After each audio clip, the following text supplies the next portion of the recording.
I said I was going to tell you the difference between thinking and being. Thinking is a, a faculty, okay? Something that we can engage at will. Being is what we naturally are.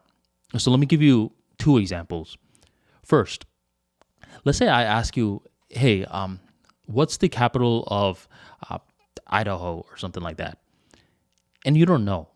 What are you going to do? Chances are you're going to pull out your phone, you're going to Google it, and you're going to give me the answer. Now imagine after you gave me the answer, you're still just Googling different stuff. Stuff just like willy-nilly that's not serving you any purpose. Is that smart? Not really. I mean, you're just wasting time. It's like once you got the answer, now you can put your phone away. It's very similar to thinking and being. It's like if I need my mind for something, like right now, I'm doing some thinking as I'm trying to think out loud, aka TOLD formula, thinking out loud. For some reason, they combined L and D. Now I'm thinking, but once I'm done, I could just go back to being.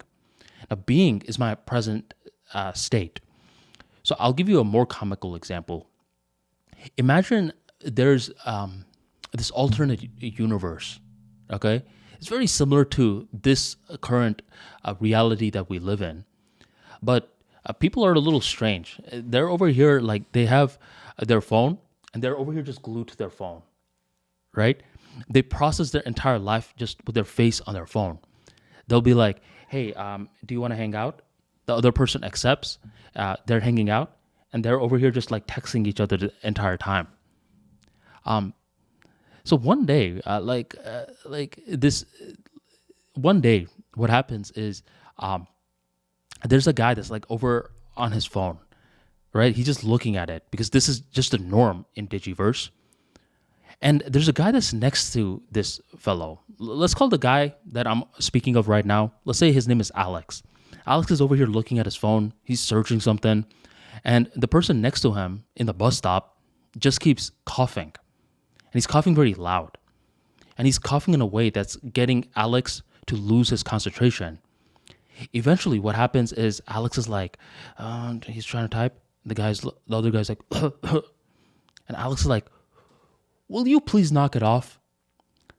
And when he says that, he momentarily puts his phone down.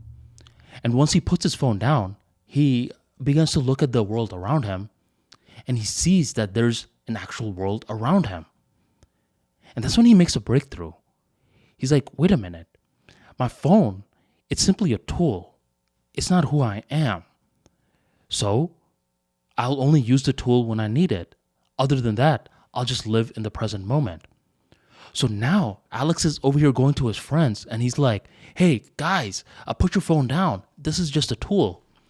And they're like, no, this is who I am. They don't believe Alex. And that's just what it's like in the real world. A lot of people view thinking as breathing. They're like, man, if I stop thinking, then I'm going to die. It's like, no, fam. Thinking is simply a faculty of your mind. The mind is simply a tool. So view it like that. And if you could view it like that, it opens up a huge portal towards your reality.